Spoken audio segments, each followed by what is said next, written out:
One of the remarkable facts about the African continent is that, despite being much larger than the continent of Europe, its coastline is shorter than the European coastline, indeed, shorter than the coastline of any other continent, even though Africa is second only to Asia in size.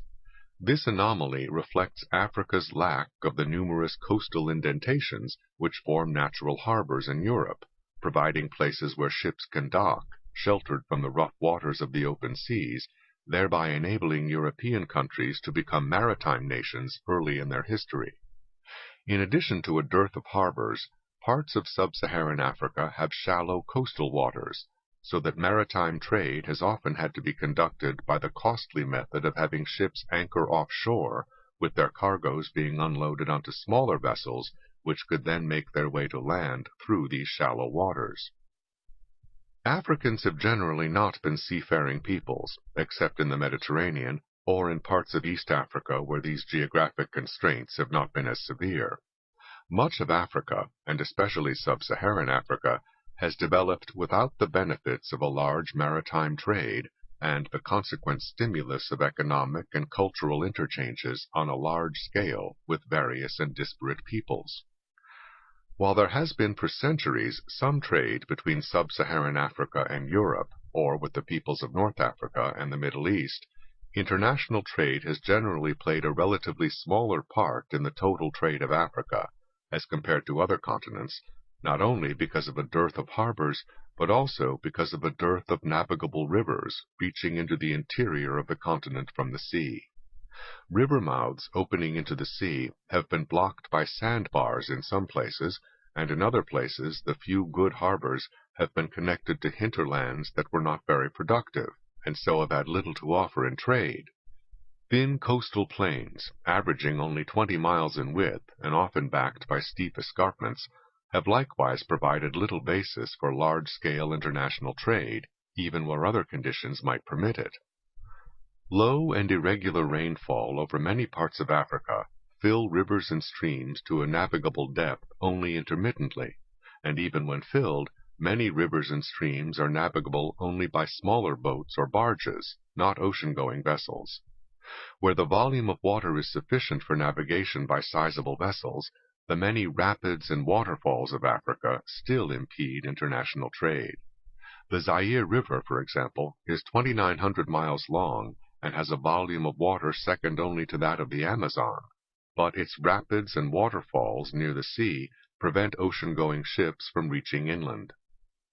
Thus, the role played by other great rivers of the world in facilitating the development of ports that became great cities, contributing to the economic and cultural development of the surrounding lands and peoples, was denied the Zaire by the intractable facts of geography. Nor is the Zaire unique among Africa's rivers. No river in sub-Saharan Africa reaches from the open sea to deep into the interior. On the Mediterranean coast, only the Nile reaches far inland. Significantly, the Nile spawned the most famous of the civilizations developed on the African continent, as well as the two largest cities on the continent, Cairo and Alexandria. Except for the Nile, Africa's rivers that are even seasonally navigable tend to be concentrated in equatorial West Africa, which has produced larger and more advanced societies than in many other tropical regions of the continent. In short, the peoples of Africa, like the peoples of Europe and Asia, tended to develop urban centers and larger cultural universes around navigable waterways. There have simply been far fewer of them in Africa, which has been and remains the world's least urbanized continent. Among the relatively few things which have had sufficiently concentrated value in a relatively small physical size so as to be able to repay the high costs of transport from Africa, have historically been gold, ivory, and slaves. All three became major exports. The coast of what is now Nigeria became known as the Slave Coast, just as the coast of neighboring Ghana to the west was called the Gold Coast, and that west of Ghana was, and still is, called the Ivory Coast. One indicator of differences in access to waterways is that, while more than a third of Europe's landmass consists of islands and peninsulas, only 2% of Africa's landmass consists of islands and peninsulas. Such disparities in access to waterways are accentuated when the navigability of these waterways is also taken into account. Even the Niger River, the heart of a great river system in West Africa, draining an area nearly twice the size of Texas, is not navigable everywhere by large vessels, and is not navigable at all in some places because of rapids. At the height of the rainy season, the Niger may become a 20-mile wide moving lake, but during the dry season, the average depth of the Niger can in places fall below 4 meters. Despite its serious limitations, the Niger compares favorably with other African rivers with even more serious limitations. The Niger has been characterized as the easiest to navigate in all of tropical Africa. Navigating the Niger's chief tributary, the Benue River, for example, has been more problematical. Because of seasonal rainfall patterns, the upper Benue has been navigable only 2 months of the year, leading to hectic and complicated shipping patterns. If they let the craft stay up the Benue a day too long, the vessels will be stuck on sandbars for 10 months.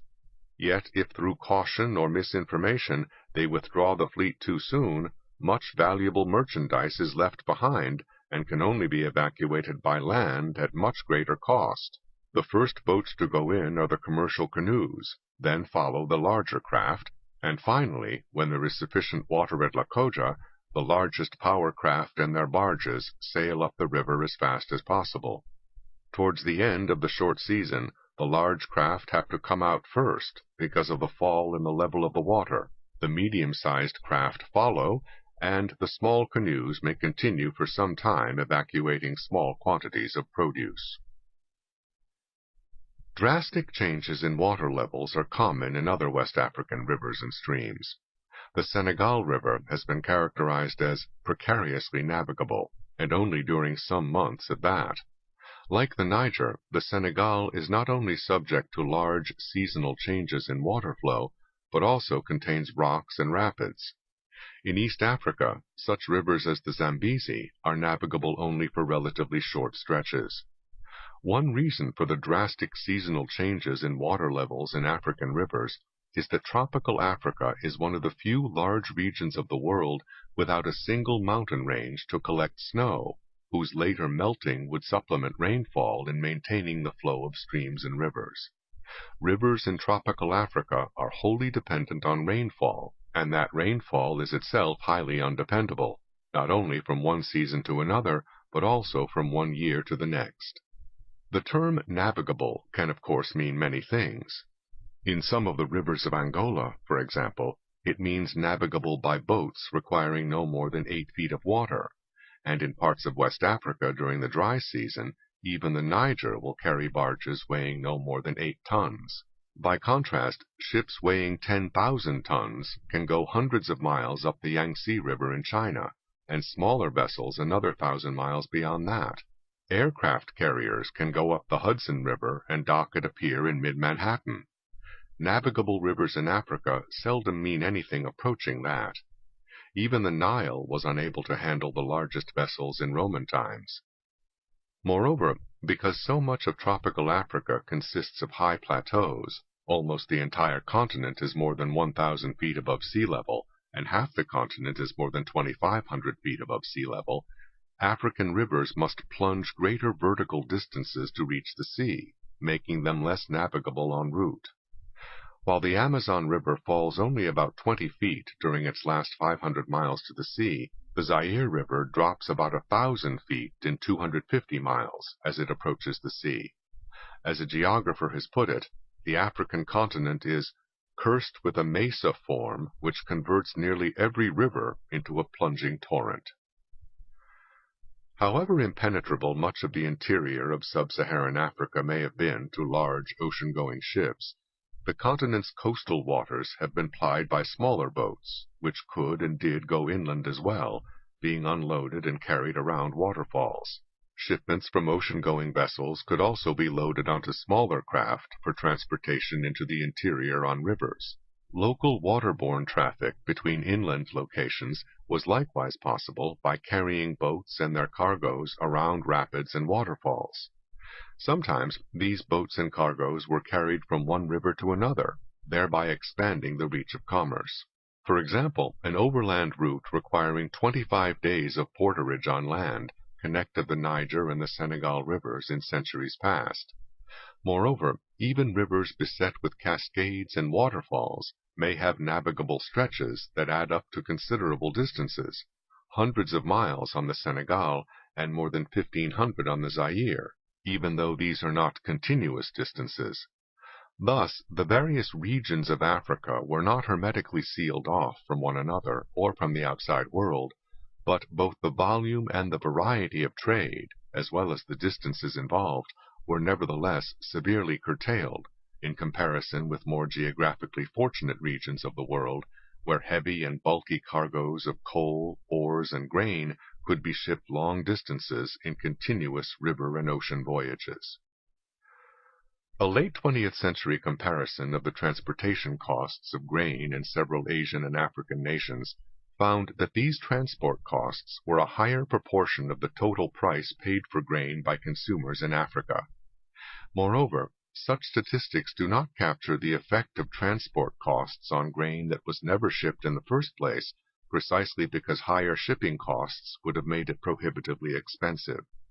Contemporary transport costs also cannot capture the handicaps created by even higher transport costs in Africa before many of the transportation advances from the rest of the world were introduced in the 19th and early 20th centuries, and before African harbors could be dredged by modern European equipment and Western railroads built.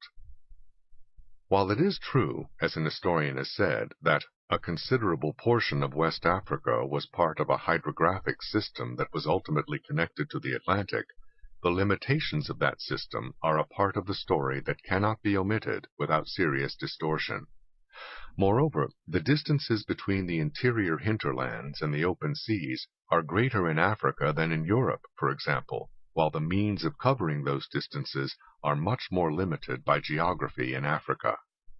In Europe, no part of the continent outside of Russia is more than 500 miles from the sea, but a substantial part of tropical Africa is more than 500 miles from the sea, and a portion is more than 1,000 miles from the sea. Only Asia has a larger interior area remote from the sea, though Asia has more navigable rivers connecting its interior with the coast. The geographical positions of African rivers must also be taken into account. Although the Niger River originates just 200 miles from the Atlantic Ocean, it circles far inland before eventually turning back toward the sea, and covers 2,600 miles before actually reaching the ocean. In general, the tenuous connection of the African interior with the sea has been one of the major geographical barriers to the economic, cultural, and political development of the continent south of the Sahara. Land transportation in large regions of sub-Saharan Africa has also been made more difficult because of the prevalence of the tsetse fly, which has carried a fatal sickness that has affected animals as well as human beings, and made the use of pack animals and draft animals impracticable in many places. Denied this aid to land transportation, Africans often carried bundles on their heads in colorful caravans that were reflections of the bleak alternatives left to them without the help of either the waterways or the animal power available to other peoples on other continents.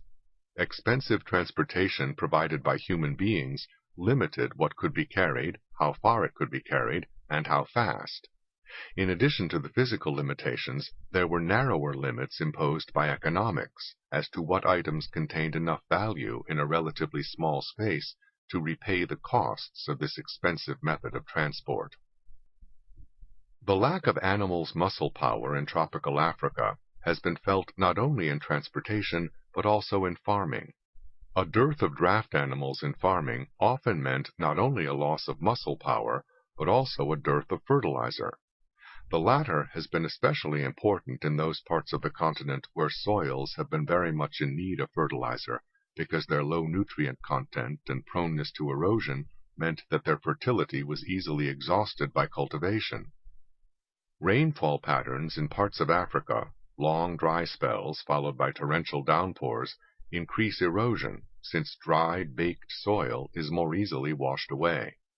Moreover, these torrential tropical downpours tend to leach the nutrients from the soil in Africa, as in many other tropical regions.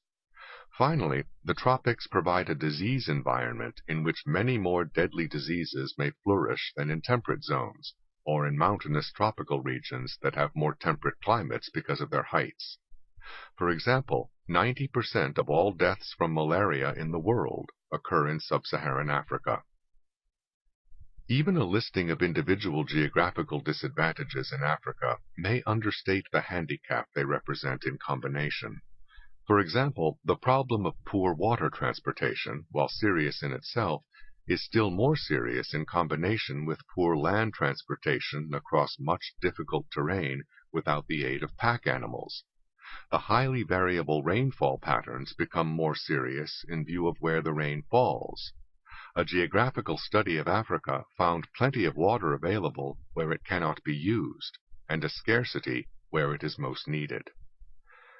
Not all parts of sub-Saharan Africa have suffered all these disabilities simultaneously. However, the fragile fertility in some regions of tropical Africa has meant that a given territory would not permanently feed people at a given location, and this in turn meant that those people had to move on every few years to find new land that would feed them, while the land they left behind recovered its fertility. Therefore, whole societies had to be mobile, foregoing the opportunities to build territorially based communities with permanent structures, such as other Africans built in more geographically favored parts of the continent, and which were common in Europe, Asia, and the Western Hemisphere. The provincialism of isolated peoples has not been peculiar to Africa. What has been peculiar to Africa are the geographic barriers to mobility that have pervaded vast areas below the Sahara. Waterways extend the boundaries of cultural interchange, but in much of sub-Saharan Africa, they did not extend those cultural boundaries very far. Like other places relatively isolated from broader cultural developments, the Scottish Highlands, parts of the Balkans, or the South Sea Islands, for example, much of sub-Saharan Africa tended to lag behind the technological, organizational, and economic progress in other parts of the world. A lack of literacy throughout most of sub-Saharan Africa further limited both internal development and the stimulus of contacts with distant times and places via the written word. While similar retardation afflicted particular parts of Europe or Asia, or isolated island communities around the world, in Africa such cultural isolation characterized wide areas and many peoples. The degree of these cultural handicaps has varied in different parts of the continent, and has changed over time. Railroads, motor transport, and airplanes have all added to transportation possibilities, and electronic communication media, from cheap radios to television, have penetrated cultural isolation. But all this has happened within a recent, minute fraction of human history, long after great cultural differences had developed among peoples with geographically restricted cultures, and between them and others with more ample access to wider cultural worlds. Moreover, even in modern times, the sharp changes in altitude of the African landscape continued to make both roads and railroads difficult to build. The rail line from Djibouti to Addis Ababa, for example, rises more than 2,000 feet in its first 60 miles, and more than 4,600 feet in its last 180 miles. Given the multiple and formidable geographical obstacles to its economic and cultural development, Africa's poverty is hardly surprising. This poverty, over much of sub-Saharan Africa, is shown in many ways. Lower incomes per capita are an obvious indicator, though the complexities of international exchange rates make these statistics questionable as measures of relative standards of living. However, when the monetary value of output per capita in Nigeria is less than 2% of that in the United States, and in Tanzania less than 1%, that clearly cannot all be due to exchange rates. A more meaningful picture of differences in living standards is that average life expectancies are typically more than 70 years in Europe, Australia, the United States, Canada, and Japan, while average life expectancies in sub-Saharan Africa tend to be in the 50s or even the 40s. Moreover, Even these life expectancies in Africa have been achieved only with the help of medical and public health measures originating elsewhere in the world. Within this general picture of lagging economic development in much of Africa, there have been historic and continuing variations in economic development and political organization among the various regions of the continent. One of the more fortunate regions of sub-Saharan Africa, from various perspectives, has been equatorial West Africa, what is today Nigeria, Ghana, and their neighboring states. This region has some of the continent's more fertile soil, ample rainfall, and the Niger River system. Here, some of the larger African kingdoms arose. However, even in this relatively more favored region of Africa, the states and even empires that arose were often small by world standards. The Oyo Empire, in what is today Nigeria, covered an estimated 150,000 square kilometers, which is smaller than the American state of Colorado. The Songhai Empire, which included the rich river valleys of the central and western Sudan, was about the size of France, which is to say, smaller than Texas. Yet these were huge states by African standards, since most Africans lived in polities only a fraction as large, with national populations no larger than the population of cities or even towns in the rest of the world. In Africa, as in other parts of the world, those peoples who were more fortunate often used their advantages to subjugate others. In West Africa, this subjugation took the form both of conquest and of enslavement of fellow Africans. Across the Sahara, in North Africa, more favorable geographic conditions, including harbors on the Mediterranean, also led to larger and more advanced societies. These too used their advantages to subjugate and enslave sub-Saharan Africans. In East Africa, some of the more geographically favored areas included harbors, such as the large natural harbor on the offshore island of Zanzibar, and such mainland ports as Mombasa and Kilwa. All three became major centers for the trading and shipment of slaves, usually captured from less fortunate inland tribes. Here, the enslavers were typically either Arabs or people of mixed Arab and African ancestry and culture, known as Swahilis.